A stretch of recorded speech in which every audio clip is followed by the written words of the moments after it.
I think a lot of people confused by the new Arabic name, El-Hajj Malik El-Shabazz. I've always had the name on my passport, Malik El-Shabazz, I only used it in the Muslim world.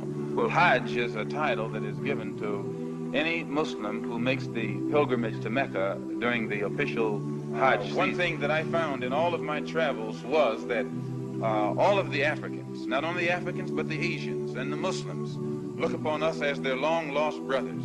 And America had actually tricked many of them into a hands-off policy by giving them the impression that she was honestly trying to do something to solve the problem. My argument over there was designed to prove that it is impossible for the United States government to solve the race problem. It's impossible. Never have I witnessed such sincere hospitality and overwhelming spirit of true brotherhood as is practiced by people of all colors and races here in this ancient holy land, the home of Abraham, Muhammad, and all the other prophets of the Holy Scriptures. For the past week, I've been utterly speechless and spellbound by the graciousness I see displayed all around me by people of all colors. I've been blessed to visit the holy city of Mecca. I've made my 7 circuits around the Kaaba, led by a young mutawaf named Muhammad. I drank water from the well of the Zamzam. I ran 7 times back and forth between the hills of Mount Al-Safa and Al-Marwa. I've prayed in the ancient city of Mina, and I've prayed on Mount Arafat. There were tens of thousands of pilgrims from all over the world. They were of all colors, from blue-eyed blondes to black-skinned Africans. But we were all participating in the same ritual, displaying a spirit of unity and brotherhood that my experiences in America had led me to believe never could exist between the white and non-white. America needs to understand Islam because this is the one religion that erases from its society the race problem. Throughout my travels in the Muslim world, I have met, talked to, and even eaten with people who in America would have been considered white, but the white attitude was removed from their minds by the religion of Islam. I have never before seen sincere and true brotherhood practiced by all colors together, irrespective of their color. You may be shocked by these words coming from me, but on this pilgrimage, what I have seen and experienced has forced me to rearrange much of my thought patterns previously held, and to toss aside some of my previous conclusions. This was not too difficult for me.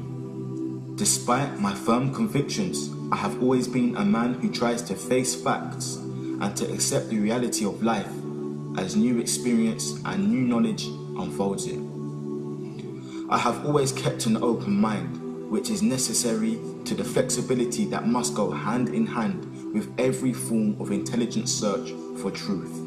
During the past 11 days here in the Muslim world, I've eaten from the same plate, drunk from the same glass, and slept in the same bed or on the same rug, while praying to the same God with fellow Muslims, whose eyes were the bluest of blue, whose hair was the blondest of blonde, and whose skin was the whitest of white.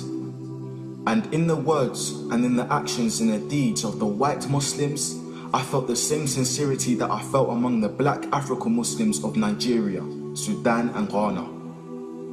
We were truly all the same brothers because their belief in one God had removed the white from their minds, the white from their behavior, and the white from their attitude.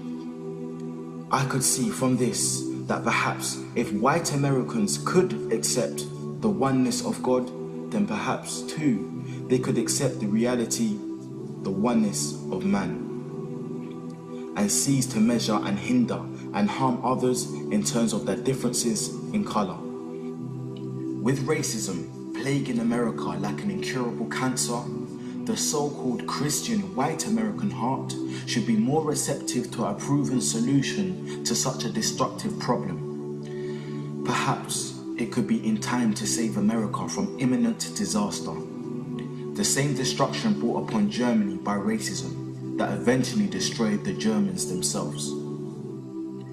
Each hour here in the Holy Land enables me to have great spiritual insights into what is happening in America between black and whites. The American Negro never can be blamed for his racial animosities. He is only reacting to 400 years of the conscious racism of the American whites. But as racism leads America up to the suicide path, I do believe, from the experience that I've had with them, that the whites of the younger generation in the colleges and universities will see the handwriting on the walls, and many of them will turn to the spiritual path of truth, which is the only way left to America to ward off the disaster that racism inevitably must lead to. Never have I been so highly honored. Never have I been made to feel more humble and worthy. Who would believe the blessings that have been heaped upon an American Negro? A few nights ago, a man who would be called in America a white man, a United Nations diplomat, an ambassador, a companion of kings, gave me his hotel suite and his bed. Never would I have even thought or dreaming that I would ever be a recipient of such honors. Honors that in America would be bestowed upon a king, not a Negro. All praise is due to Allah, the Lord of all the worlds. Sincerely, Al-Hajj Malik Al-Shabazz, also known as Malcolm X. So Malcolm became Al-Hajj Malik Shabazz, who made Tawbah.